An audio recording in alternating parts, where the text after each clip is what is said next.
Estamos de volta no Hora da Verdade dessa noite. Você vai ver a verdade dessa situação que a gente comentou um pouquinho. Nós estamos entrevistando, né, a Fernanda Prado e também o Marcelo Fiorini, alunos e agora jornalistas já. Só falta pegar o canudo da Centro Universitário Unify lá em São João da Boa Vista, que produziram esse ano de 2014 um vídeo documentário denominado Bárbara Cenas, onde você vai acompanhar na sequência esse documentário de 24 minutos que mostra claramente a verdade do que aconteceu lá e que, né, claro, eles até citaram isso, do que está acontecendo também, né? Eles pegaram tanto o que aconteceu como está o Hospital Psiquiátrico lá de Barbacena. A gente vai apresentar, mas antes eu queria que a própria Fernanda e o próprio Marcelo, que produziram esse vídeo documentário, convidasse você para assistir com a gente, citando alguma coisa diferenciada ou citando um pouco mais da produção desse vídeo documentário. Bom, esse vídeo documentário nós gravamos umas 10 horas, entre imagens e depoimentos. Foi um trabalho muito difícil de escolher os depoimentos, porque todos os depoimentos eram muito ricos de detalhes e muito importantes para o nosso trabalho.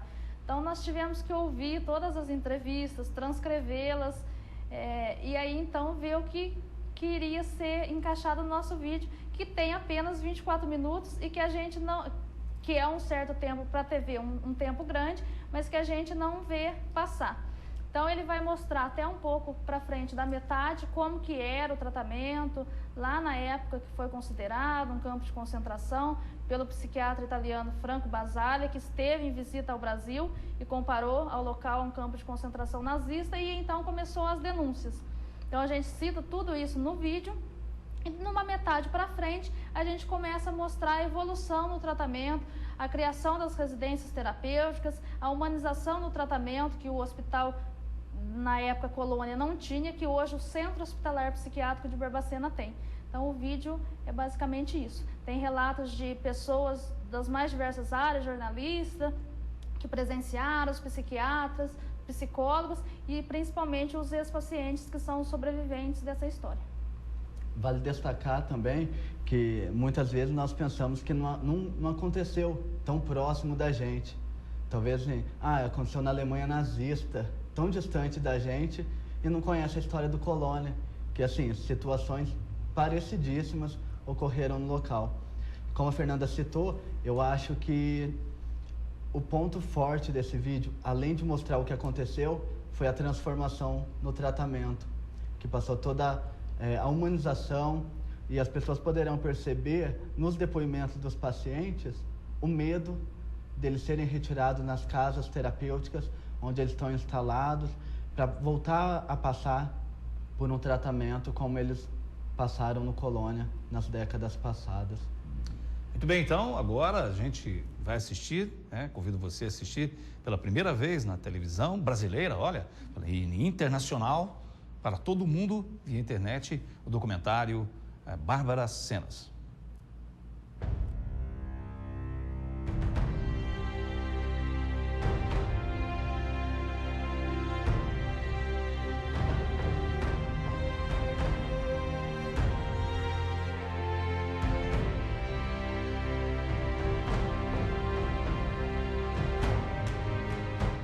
Já beijando muita gente.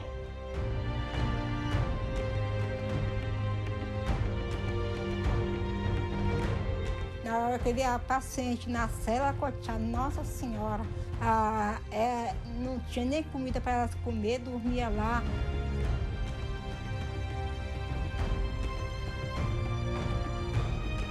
Eles davam choque, né? Prendia na cela. Gente.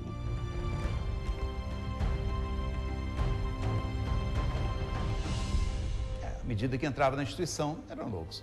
Os que saíam por sorte.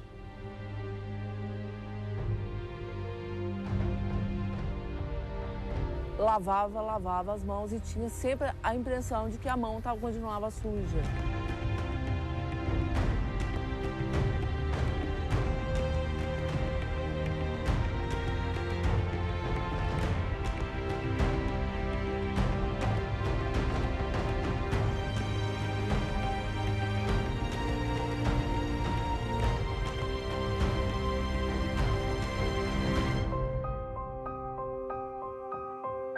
Barbacena, interior de Minas Gerais, foi palco de uma das maiores tragédias relacionadas ao tratamento de saúde mental no Brasil. Estima-se que mais de 60 mil pessoas morreram aqui, vítimas de abandono e de outras atrocidades. Um local que passou a ser um depósito de excluídos. Então, tudo aquilo que começa a incomodar a sociedade é encaminhado para a instituição. Então, não só os doentes, mas também tudo aquilo que incomodava. Tanto que, num espaço de 20 anos, de 200 pacientes, ele pula para 5 mil pacientes.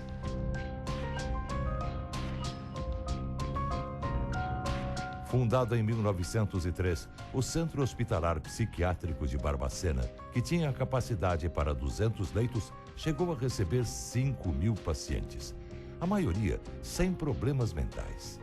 Eram opositores políticos, prostitutas, homossexuais, mendigos, pessoas sem documentação, alcoólatras e epiléticos. O que me impressionou muito é casos assim, corriqueiros, pessoas que eram presas no abatido da polícia em Belo Horizonte, estava sem documento. Tinha gente que estava sem documento aqui, entrava aqui e só ia sair aqui morto, né? O outro que foi pego estava bêbado, o outro que foi pego fumando maconha. Quer dizer, é como se fosse pegasse o lixo social, foi pegando essas coisas todas e vinha jogado para cá. O sofrimento e o drama de quem ia para o hospital psiquiátrico começavam na viagem. O trem de doido tinha o Hospital Colônia como o destino final. Os vagões hoje enferrujados pelo tempo são registros dessa época.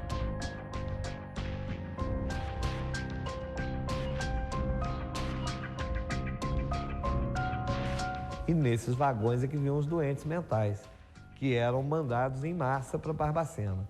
Então, isso se lembra muito a logística, por exemplo, dos campos de concentração alemães, que eram localizados justamente onde os ramais ferroviários fossem mais favoráveis. Então, a gente percebe aí uma lógica mesmo de envio em massa de pessoas.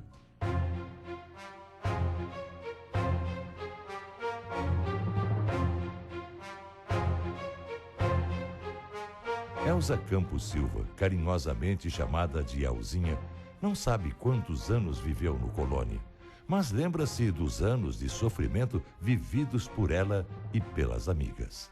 Debaixo de chuva, aquela chuva, trovão, relâmpago, tudo lá, dormindo lá, coitada, só dormindo assim, não tinha nada, não tinha conversa, não tinha nada, dormindo lá. Eu ficava triste, porque que Deus sabe, a gente ficava aqui, até Jesus ficava triste, porque ela era agitada, todo mundo falava que ela era agitada, aí eles botavam lá na cela. E tinha um homem lá também que ficava dando choque nas pacientes lá, nas pacientes toda hora, as pacientes, tadinha, que era fraquinha, gritava, gritava, eu pedi a Deus para mandar o pessoal, o PT, para mandar parar com isso. Rosalina foi enviada pelo padrasto para o hospital com 9 anos, sem ter nenhum problema. Lá, engravidou e teve a filha tirada dos braços assim que nasceu. Tirar. Lá na Santa Casa. Foi lá na Santa Casa, o menino nasceu. Depois elas deu a criança para essa dona criar, para uma dona criar. Sentia muito, né? Muita falta dela. Pensei que ela foi para outro país. Mas essa história ainda teve um final feliz. 15 anos depois, Rosalina conseguiu encontrar sua filha. Hoje, ela se vê todas as semanas.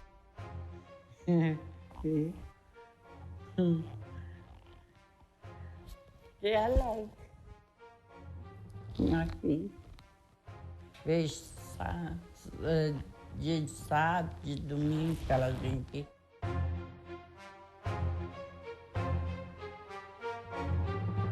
Regina não era paciente, mas guarda as lembranças dos anos vividos no Hospital Colônia.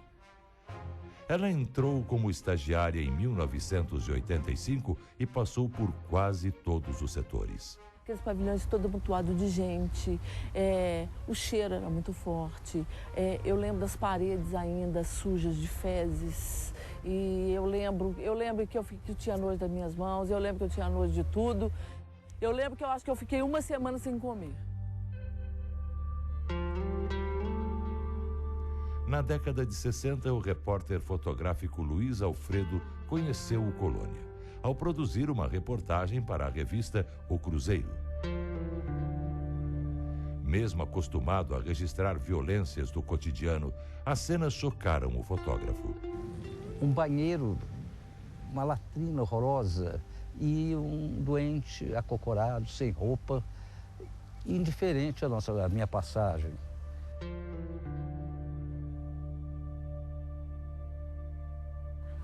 Dali corria a água, o líquido, caía dentro de uma poça, quase que um córrego, e um cano furado e um doente simplesmente bebendo aquela água. E dali foi cada vez me assustando mais aquelas cenas terríveis.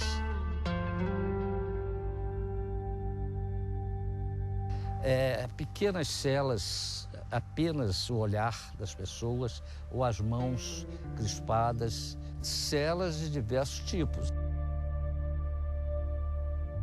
As péssimas condições do hospital foram denunciadas também pelo jornalista Irã Firmino, que fez uma série de reportagens no final da década de 70 para o jornal O Estado de Minas. Uma das constatações que mais impressionou o jornalista foi de conhecer internos sem problemas mentais. E a coisa que mais me impressionou mesmo, eu imaginava que todo mundo que era doente mental 100%, entendeu? Eu sou Napoleão, nada disso.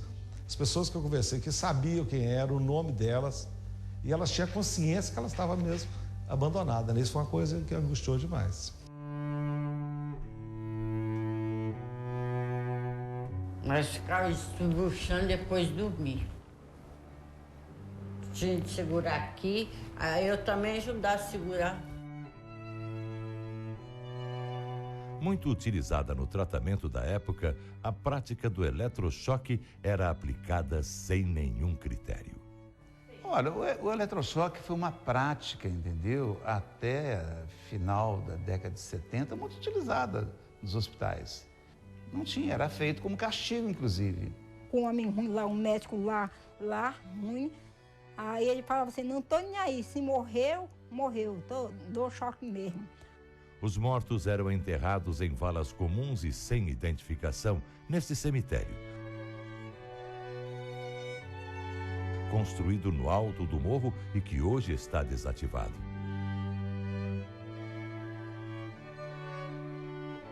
A exclusão continuava depois da morte. Mas o que você deduz? É de que os doidos, assim como os negros, assim como os suicidas, eles não se enterravam, não eram sepultados junto aos normais, que eram usados das igrejas.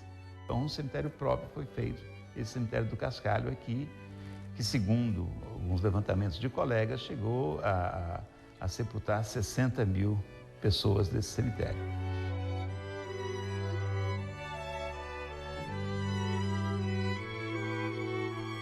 Um hospital, aliás, que tinha um cemitério próprio, o ironicamente chamado Cemitério da Paz, porque talvez ali é que chegava a derradeira paz do paciente que era internado para morrer aqui dentro.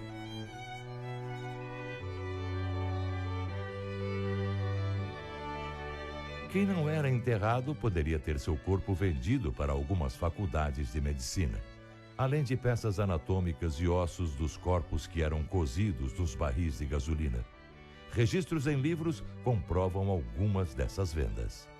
Agora, a questão de cadáveres, de venda de cadáveres, é um fato também que vai acontecer mais aí no final dos anos 60, que já é uma realidade desse período onde as faculdades de medicina vão ficar em busca aí das peças anatômicas e normalmente o excluído, o rejeitado é que vai se prestar a esse serviço social de servir como peça de estudo.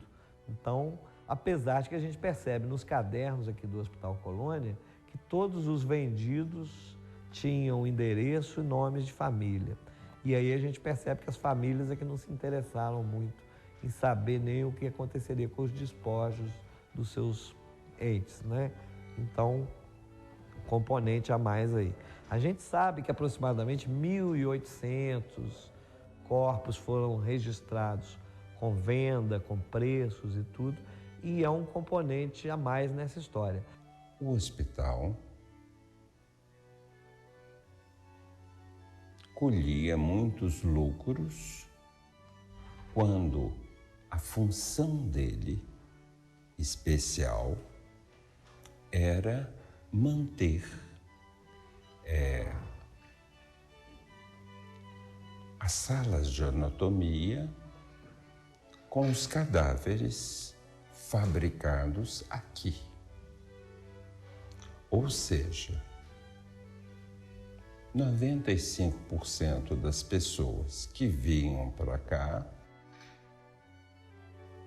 colhiam a morte algum tempo depois, e as faculdades de 3 estados, Minas Gerais, Espírito Santo e norte do estado de São Paulo. Não só osso, não compravam os ossos só. Quer dizer, peças anatômicas, se era possível, fígado, tá? Os ossos eram limpos aqui, quer dizer, tiravam as carnes, enviavam os ossos para terminarem o trabalho nas escolas de medicina. Certamente, o campo de extermínio funcionava bem.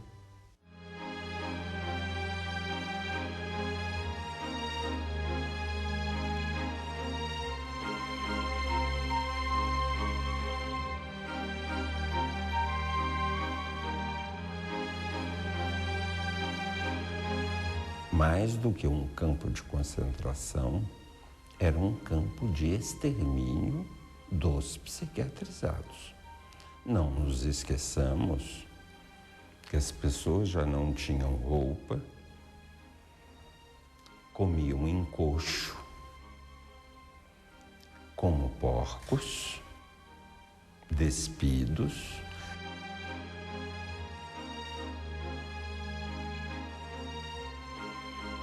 Em julho de 1979, Antônio Simone acompanhou o psiquiatra Franco Basaglia em visita a Barbacena. O médico italiano comparou o Hospital Colônia a um campo de concentração nazista. Eu o trouxe a Barbacena. Na volta para Belo Horizonte, ele não deu uma palavra, estava cabisbaixo, deprimido, e nós fomos para a conferência na Associação Médica. E aí, no jantar, a sós, ele me questiona: olha, de que lado você está? Você é conivente com essa mortandade? Ou eu posso denunciar? Porque, caso eu possa, você me dá ou me chame todos os jornais e todas as televisões. E aí, ele coloca que em Minas, em tempos de paz, havia crimes que não tinham sido mostrados há tanto tempo no mundo. E aí começa mais do que a denúncia. Nesse bom momento, começa a reforma da psiquiatria enquanto movimento. A humanização é uma das premissas da luta antimanicomial que surge para redirecionar a psiquiatria com a finalidade de criar um tipo de tratamento. O psiquiatra Franco Basaglia é um dos pioneiros dessa causa. Então, a luta antimanicomial vem para dizer isso, vem para marcar isso. Então, é uma luta mesmo, né? Ela vem para marcar exatamente esse ponto. Olha, não é assim, nós não podemos tratar as pessoas da forma como a gente trata, né? Como estava sendo tratado. Eu acho que isso é o marco da luta.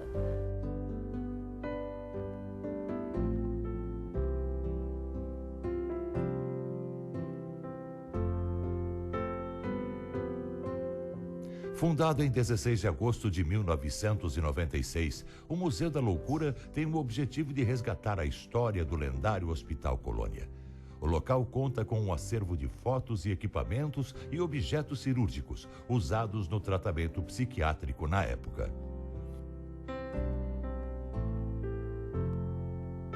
A gente percebe que a grande maioria das pessoas que aqui visitam ficam bastante sensibilizadas, né? Então, tanto do público acadêmico quanto, né, do público em geral, eles começam a entender melhor a história, né, dos portadores de transtorno mental, começam a aceitar até melhor as propostas atuais de avanços e humanização nesse atendimento aos doentes mentais atualmente.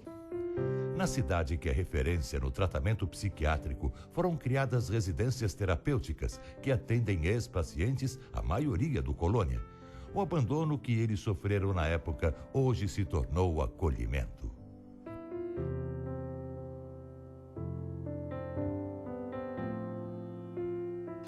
Hoje em Barbacena a gente tem 27 residências terapêuticas. São 151 moradores, mas deshospitalizados já são mais de 250. É muito interessante como que a gente percebe essa realidade. Estava comentando que a primeira casa que saiu, as moradoras não sabiam como que acendia a luz. De repente foi chegando a tardinha e elas questionando que horas que as luzes se acendem. Tamanha era a tutela dentro do hospital, né? O não dar conta, a ociosidade, o não ter que fazer nada, como que eles não conseguem apreender essas coisas. Então é um processo lento e gradativo dessa mudança também.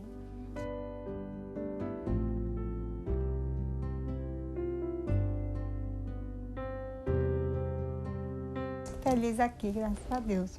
E eu não quero sair daqui, não. Se for tirar eu daqui para botar em outro lugar, não quero sair daqui, não. Agora, graças a Deus, eu tenho de tudo. Aqui as cuidadoras mandam comprar carne, a gente compra carne, faz gostosa a comida, bem gostosinha a carne, a cuidadora faz, a gente almoça, tudo direitinho. Eu passei. Um lugar é bonito, cheio de gente, água, tem um punhado de prédio, de rede. Adelino e Nilta viveram os horrores do Hospital Colônia. Mas hoje, os sofrimentos e as dores deram lugar à felicidade. Casados há 10 anos, eles moram em casa própria e fazem parte dos módulos residenciais terapêuticos. Eu compreendendo a leitura dela. É muito difícil. Eu sei tudo, conheço tudo por a letra. Foi comprar umas coisas, pôr aqui, sofá, televisão, e armário do quarto. E daí, quando você precisa de comprar alguma coisa no supermercado, no açougue, ele já conhece nós. As mudanças não aconteceram só nas residências. A humanização no tratamento psiquiátrico chegou também no hospital, que nada faz lembrar dos tempos do Colônia.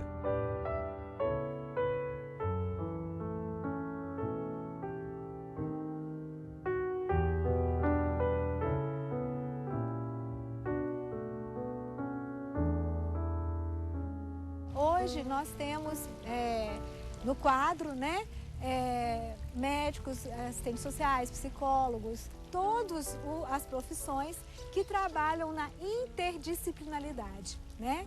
Aqui nós temos o nosso modelo assistencial é do projeto terapêutico individual, que é o paciente ele tem uma referência terapêutica e a partir desta referência terapêutica ele é evoluído em relação às questões clínicas, às questões sociais, às questões psicológicas, né? E as questões de possibilidades e de trocas com o meio externo, né? A gente trabalha isso. O tratamento psiquiátrico mudou, mas as lembranças e cicatrizes do passado permanecem na memória de quem vivenciou essa história. Com o acolhimento, fé e esperança, eles reencontraram a vida. Quando vim para a residência terapêutica, apaixonei-me novamente pela minha vida. Hoje estou me sentindo plena em todos os sentidos.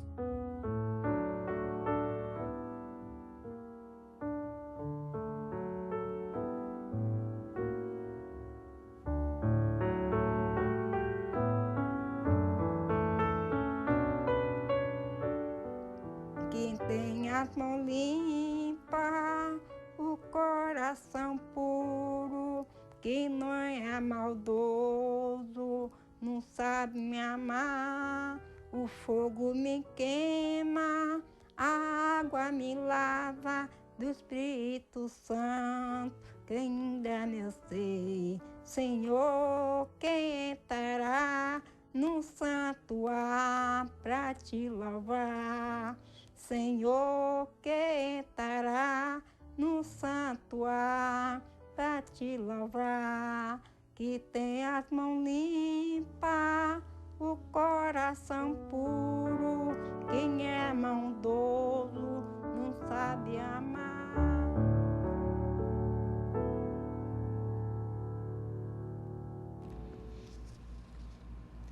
Pois é, depois que acaba um documentário como esse, né, a gente só pode fazer aquele suspiro, né? Porque, na verdade, as cenas que a gente viu nesse documentário, aquilo que também entra de produção, né, que realmente produção muito bem feita, e eu queria, inclusive, relatar para você, por exemplo, um e-mail que nós recebemos aqui do jornalista Marcos Cripa, que já esteve com a gente aqui. Ele diz, eu vou me permitir ler porque tenho certeza que o que ele diz aqui, talvez muita gente pensa da mesma forma depois de assistir um vídeo documentário como este. Ele diz o seguinte: William, parabéns por abrir espaço no Hora para a apresentação de trabalho produzido originalmente para a academia. Emocionante o trabalho dos alunos da FAI, Fernanda Prado, Marcelo Fiorini e Matheus Fiorini. Trabalho de gente grande. Parabéns aos agora jornalistas e ao orientador do trabalho, que foi o professor José Dias Pascoal Neto. Um abraço do Marcos Cripa, né? E a gente agradece aí a presença do Cripa com a gente aqui. Ele que também é professor universitário, e fica aberto também o espaço, viu, Cripa?